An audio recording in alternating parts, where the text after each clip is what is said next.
For this project, you're going to need a few different pieces. All of these different components can be found at a local hardware store within one trip. For barreling material, you're going to need either 1/2" CPVC or 1/2" PETG. The important part here is that it has a 5/8 outer diameter, as that will fit into the other components that we've bought very easily. If you're going to stray away from using either of these barreling materials, I would recommend doing a little research into what you're going to be using as the outer component of this Absolver.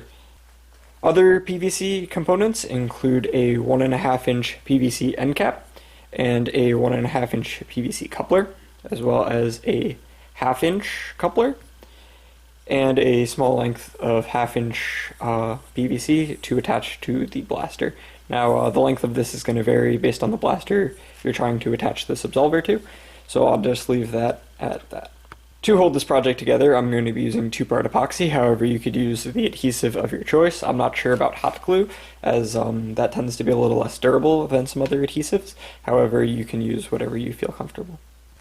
In terms of other supplies, I just have some sandpaper. I'm going to be using my belt sander, but this is just to represent sandpaper of varying grits and whatnot.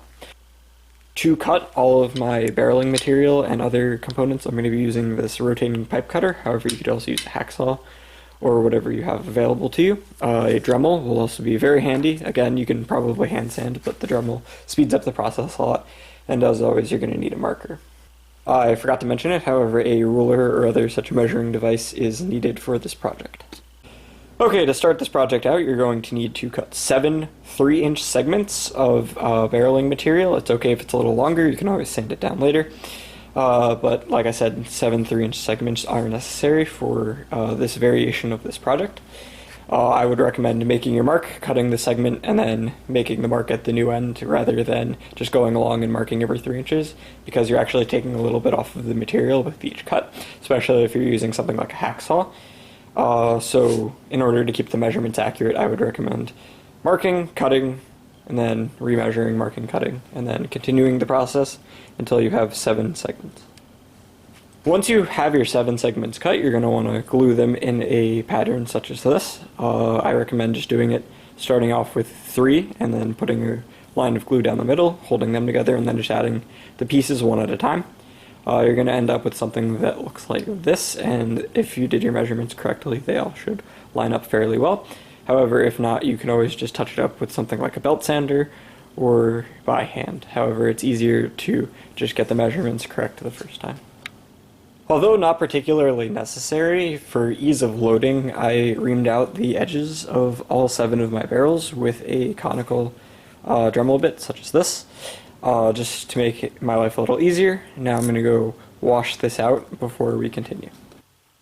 To continue with our preparation, we're going to need to take out this little ridge in the middle of the 1.5" PVC coupler.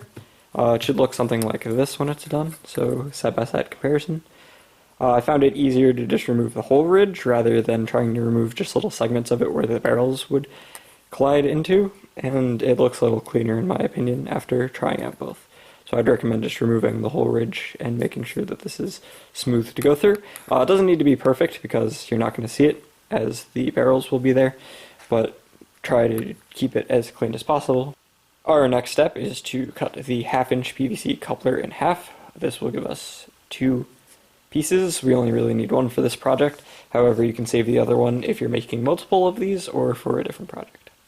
If your end cap is like mine and has text written on it, you're going to want to sand that off, as it's going to get in the way when we try to glue our 1/2" coupler onto the back, so we're going to need to sand that flat just to get a better adhesion.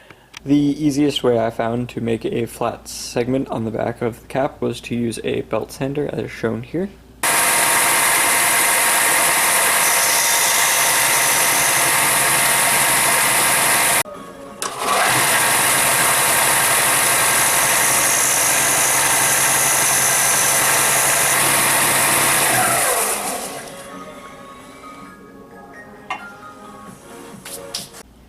The next step will be to drill a hole in the back of the end cap to allow air to travel from the 1/2" coupler into the back of the end cap. The size of the hole isn't really important. However, it has to be a decent size to allow a moderate amount of air to pass through it. I would definitely recommend drilling like a small pilot hole in the near center. It doesn't have to be perfect, and then going up to a larger hole size.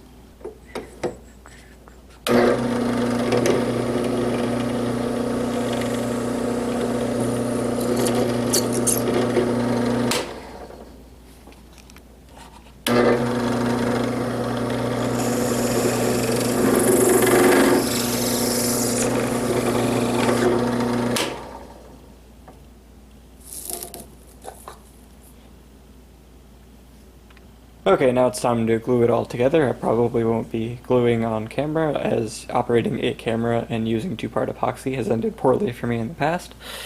So basically what you're going to have to do is take your end cap. You're going to want to glue the 1/2-inch coupler on the back, with the coupler side facing out, obviously. And then you're going to want to glue the barrels into the end cap, making sure that you fill all these gaps. It's extremely important, as that'll create the air seal, which will allow the darts to fire. If there's little cracks in between the barrels or between the barrels and the end cap, this whole project won't work for obvious reasons. And then lastly, you're going to want to glue this on top of the remaining section of the barrels. It's not really necessary, but I think it looks a whole lot cleaner, and it just looks a little bit neater in my opinion. So I'm going to get gluing, and I'll get back to you in a minute. After you complete it and it's done drying, it's really easy to use. You just load 7 darts into the respective barrels. You put a piece of 1/2-inch PVC onto the coupler, and then you attach it to the blaster of your choice. For the purposes of this particular Absolver, I'm going to be using it with my XBZ tank Raider pistol. Basically, I'm going to be replacing the 3-round turret with the 7-round turret. I have yet to paint this. However, it would be obviously extremely easy to paint. You just need to sand it, and then you can paint it however you would like. And I think it would look pretty cool, considering the fact that the shell covers all of the barrels. However, if you'd like a bit of a different look, you could always leave off the larger coupler part, and you can get that exposed barrel hexagon pattern if you're looking for that sort of look.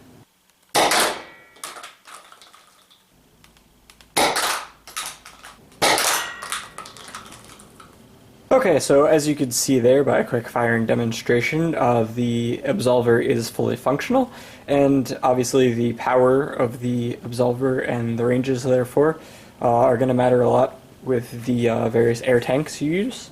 I would obviously recommend using an air tank. However, if you have like a super large plunder blaster and or homemade, you might be able to pull this off. However, you're going to need some serious air volume, so therefore I'd recommend using this with mostly air blasters.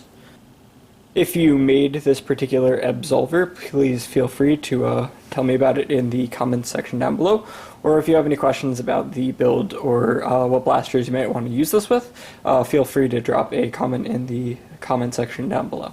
Other than that, thank you for watching, and I hope you enjoyed this tutorial.